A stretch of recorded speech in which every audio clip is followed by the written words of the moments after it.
Alright, July's tip of the month is to never give up on plants. I've learned. I've even had peonies that came back several years after I had abandoned the idea.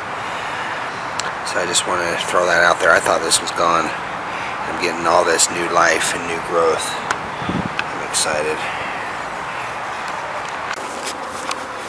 So just a quick update on my wisteria. This is the one that's full sun, and it's getting like a lot of sun. And Utah's June summer heat is proving to be too much for it, as you can see by the withered. It's not doing this good. I'm going to take you over to the other one that's getting some more shade. We're in zone 6, by the way.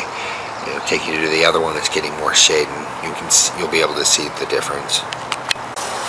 All right, now this is the this is the other one. It's getting more shade. They're both, mind you, both of them are getting about the same amount of watering.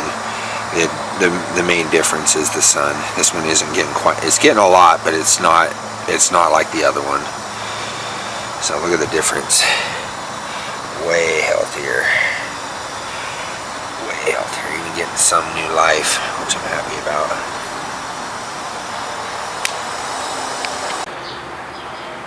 So we had an outbreak of June bugs and box elder bugs.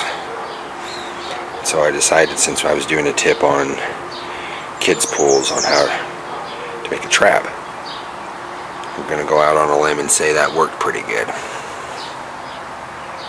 All those black dots are them. That is going to make one good compost tea. So I'm going to leave it there for a couple of days and trap some more if I can. And then we're going to water our plants with that. I have no idea if